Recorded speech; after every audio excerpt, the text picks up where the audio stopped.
आपका स्वागत है। मैं हूं आपके साथ प्रियंका यादव। बुलेटिन की शुरुआत करेंगे बड़ी खबर के साथ। रेप के आरोपों से घिरे आसाराम बापू के बेटे नारायण साईं ने दावा किया है कि पीड़िता के साथ बलात्कार नहीं हुआ है। इंदौर में मीडिया से बातचीत में नारायण साईं ने कहा कि दुष्कर्म का जो प्रचार प्रसार किया जा रहा है वो पूरी तरह से गलत है। नारायण साईं ने कहा कि आसाराम शुक्रवार से ही इंदौर में है और वो जांच में जोधपुर पुलिस का सहयोग करेंगे।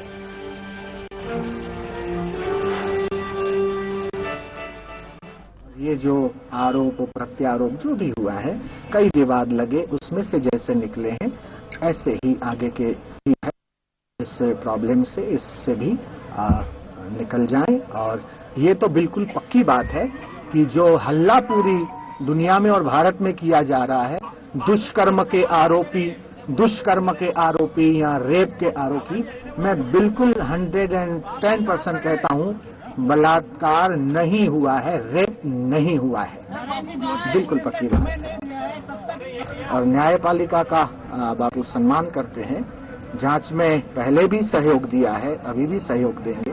किसी ने कहा कि बापूजी देवास से गुम हो गए, कहीं गए, और बापूजी तो कल से यहीं हैं। अब जिसको पता नहीं होगा उसने शायद ये कह दिया हो कि यहाँ हैं नहीं है।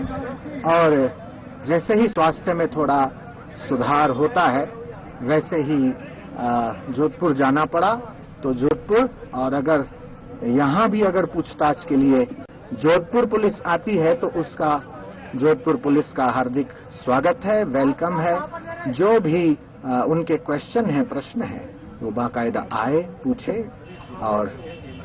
और कल जो मीडिया के भाइयों से भोपाल एयरपोर्ट पे कुछ गर्मा गर्मी या झड़प हुई, मैं साथ में था। उस समय जो ही बापूजी कार में बैठने जा रहे थे तो रास्ता एकदम ब्लॉक हो गया।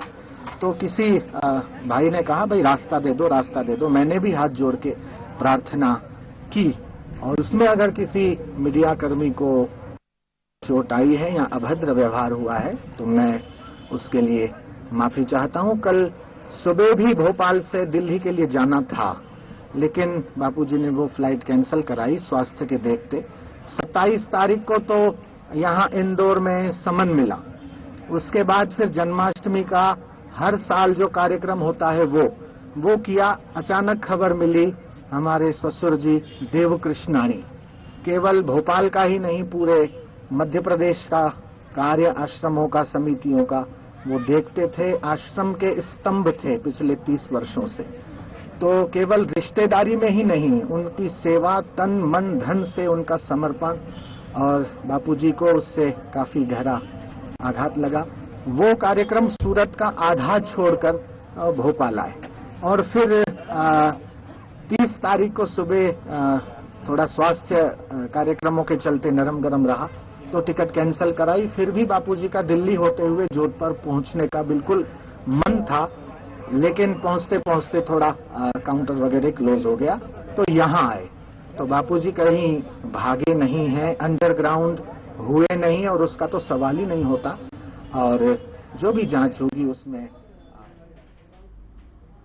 तो आज मीडिया के सामने आए नारायण साईं और उनका कहना था कि वो दावे के साथ कह सकते हैं, 100% कह सकते हैं कि उस लड़की के साथ बलात्कार नहीं हुआ है। इधर दूसरी तरफ इस पूरे मामले में सियासत भी लगातार जारी है। भोपाल में कांग्रेस के महासचिव दिग्विजय सिंह ने सुषमा स्वराज पर निशाना साधा है और उन्होंने कहा है कि जब दिल्ली में रेप होता है तो बीजेपी हल्ला करती है, हंगामा करती है, लेकिन आसाराम के मुद्दे पर आखिर क्यों बीजेपी खामोश है, आखिर क्यों बीजेपी आसाराम का बचाव कर रही है। तो दिग्विजय सिंह ने सुषमा स्वराज पर निशाना साधा है। क्या कुछ कहा है ये आपको सुनवाते हैं। ये बात तो उनको कहना चाहिए थी जब दिल्ली में कहीं रेप का केस होता है या और कोई रेप का केस होता है तो कानून तो अपना कार्रवाई कर ही रही थी, तब तो बढ़ चढ़कर बयान देती थी। अब मौन क्यों है?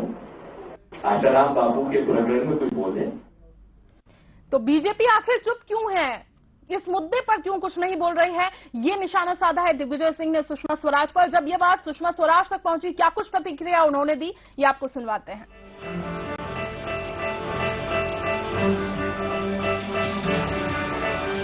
साफ कह देना चाहती हूँ, देश का कानून उसके सामने सब समान है, छोटा व्यक्ति या बड़ा व्यक्ति। आशाराम के कार्यकर्ताओं ने मीडिया पर जोधपुर हमला किया, नहीं, मीडिया पर तो हमला किसी को वैसे नहीं करना चाहिए। आप अपना काम कर रहे हैं, आप अपनी चीज दिखा रहे हैं, लेकिन मेरा ये कहना है कि देश के कानून के सामने सब समान है, कोई कितना भी बड़े पद पर हो, कोई कितना भी छोटा। कल आप सबने देखा कि जिस तरह से प्रधानमंत्री बोले, उन्होंने कोई गरिमा रखी नहीं।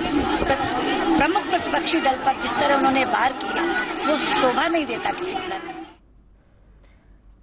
तो इस मामले में सियासत भी लगातार जारी है। भोपाल में कांग्रेस के महासचिव दिग्विजय सिंह ने सुषमा स्वराज पर निशाना साधा और उन्होंने कहा कि जब दिल्ली में रेप होता है, दिल्ली में रेप जैसी घटनाएं सामने आती हैं, तो बीजेपी हंगामा करती है, लेकिन जब ये मामला सामने आया है, आसाराम इसमें आरोपों में घिरे हुए हैं, तो आखिर क्यों बीजेपी खामोश है? आखिर क्यों बीजेपी इस मामले में कुछ भी कहने से या फिर हंगामा नहीं कर रही है, खामोश क्यों है? ये निशाना साधा दिग्विजय सिंह ने आज सुषमा स्वराज पर, और सुषमा स्वराज ने भी पलटवार किया। उन्होंने कहा कि बीजेपी किसी का बचाव नहीं कर रही है, कानून इस पूरे मामले में अपना काम कर रहा है, कानून की नजर में सब बराबर हैं और बीजेपी किसी का भी बचाव नहीं कर रही है। तो ये पलटवार आया है सुषमा स्वराज की तरफ से। इधर आपको बता दें, दूसरी तरफ आसाराम के बेटे नारायण साईं ने कहा है कि लड़की के साथ रेप नहीं हुआ है। क्या कुछ उन्होंने कहा, ये सुनिए। और ये जो आरोप प्रत्यारोप जो भी हुआ है, कई विवाद लगे, उसमें से जैसे निकले हैं ऐसे ही आगे के ये भी जो है इस प्रॉब्लम से, इससे भी निकल जाएं। और ये तो बिल्कुल पक्की बात है कि जो हल्ला पूरी दुनिया में और भारत में किया जा रहा है, दुष्कर्म के आरोपी या रेप के आरोपी, मैं बिल्कुल 110% कहता हूं, बलात्कार नहीं हुआ है, रेप नहीं हुआ है, बिल्कुल पक्की बात है। तो नारायण साईं को आपने सुना, आसाराम के बेटे नारायण साईं आज मीडिया के सामने आए और उन्होंने कहा कि मैं ये दावा कर सकता हूं कि लड़की के साथ रेप नहीं हुआ है। बंसल न्यूज हेड शरद द्विवेदी हमारे साथ जुड़ चुके हैं।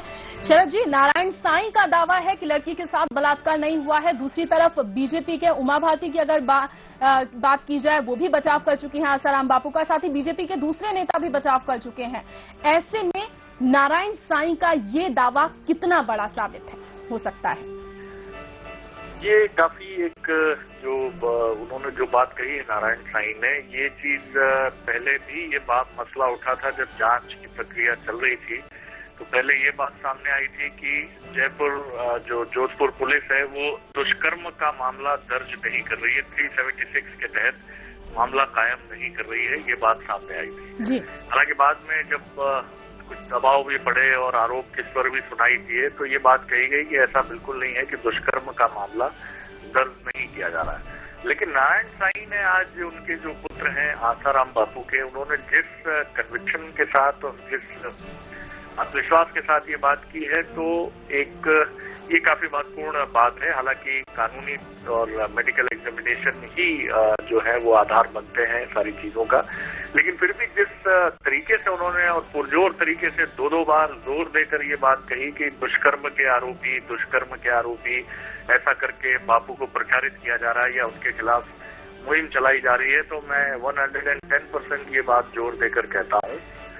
तो ये एक महत्वपूर्ण बात है जिसको ऐसा लगता है कि नारायण साईं ने कानूनी जो सलाहकार, जो वकीलों का पूरा हुजूम मुंबई से और दिल्ली से इंदौर भी पहुंचा है, ऐसी बात कही जा रही है। दिल्ली से वकीलों का एक वरिष्ठ अधिवक्ताओं का पूरा समूह पहुंचा है इंदौर।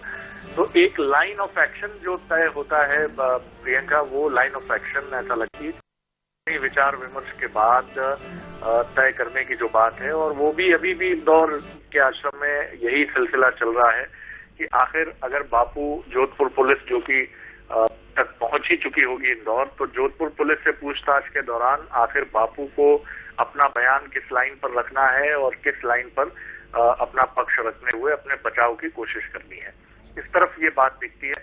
और दूसरी तरफ राजनीतिक आरोप प्रत्यारोप तो तेज हो ही गए हैं, क्योंकि बीजेपी मध्य प्रदेश के कई बड़े नेता बापू का बचाव करके इस मामले को थोड़ा सा पेचीदा बना चुके हैं, क्योंकि बाद में खुद भारतीय जनता पार्टी के वरिष्ठ नेताओं ने यह तय किया कि आसाराम के मसले से दूर रहना ही ज्यादा ठीक है। नरेंद्र मोदी ने भी जिस तरह से अगर हम बात करें शुक्रवार को उन्होंने आशाराम का बिना नाम लिए जिस तरह की बातें कही हैं जी। तो उससे ये साफ होता है कि भारतीय जनता पार्टी अब इस मसले पर बचाव की ही मुद्रा में है जो उसने पहले कहा है।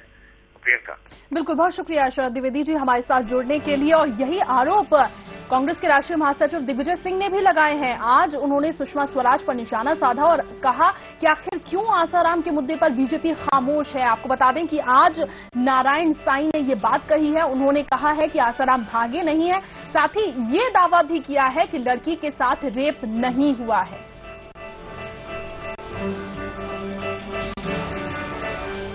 आपको बता दें कि इस वक्त आसाराम बापू इंदौर के आश्रम में ही हैं। सीधे रुख करेंगे इंदौर का, जहां पर आश्रम के बाहर मौजूद हैं हमारे संवाददाता पुनीत विजयवर्गीय। पुनीत से ताजा जानकारी लेंगे। पुनीत, क्या जोधपुर पुलिस पहुंच चुकी है इंदौर? जी प्रियंका, आपको बता दें जोधपुर पुलिस अभी तक आश्रम नहीं पहुंची है। इस वक्त हम आश्रम पे खड़े हैं, जहां आप मेरे पीछे देख सकते हैं कि आश्रम पे इस वक्त आरती की जा रही है आशाराम बापू की। उनके जो भक्त है, उनके जो समर्थक है, वो आशाराम बापू की आरती कर रहे हैं। गेट से ठीक चंद कदम दूर ही ये आरती की जा रही है और इससे अंदाजा लगाया जा रहा है कि ये सभी भक्त समर्थक इंतजार कर रहे हैं जोधपुर पुलिस का, क्योंकि सुबह से ही कयास लगाए जा रहे हैं कि जोधपुर पुलिस पहुंच चुकी है। 4 दल जोधपुर पुलिस के यहाँ इंदौर पहुंचे हैं, लेकिन वो जोधपुर पुलिस अभी तक यहाँ नहीं पहुंची है। आला पुलिस अधिकारी इस वक्त भी यहाँ आश्रम के अंदर मौजूद है, भारी पुलिस बल मौजूद है। और इंदौर कलेक्टर से हमारी बात हुई है, उनका भी कहना यही था कि थोड़ी देर में जोधपुर पुलिस यहाँ पहुंचने वाली है और यदि आशाराम बापू का स्वास्थ्य ठीक है तो वो उनसे यहीं पर बयान लेंगी और यहाँ पर बातचीत करेंगी। और यदि आशाराम बापू का स्वास्थ्य ठीक हो जाता है तो वो जोधपुर जाकर भी बयान देने की स्थिति में है। लेकिन अभी तक जोधपुर पुलिस यहां नहीं पहुंची है और अब इंतजार हो रहा है तो सिर्फ जोधपुर पुलिस का, जो यहां पहुंचकर आशाराम बापू के बयान लेगी।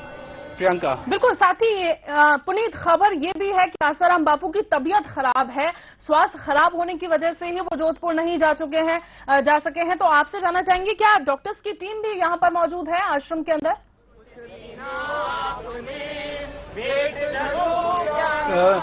जी देखिए, आशाराम बापू की तबीयत बिल्कुल खराब है। ऐसा बताया जा रहा है कि बापू की तबीयत खराब है और कहीं न कहीं ये जो आरती की जा रही है ये बापू के स्वास्थ्य के लिए ही की जा रही है।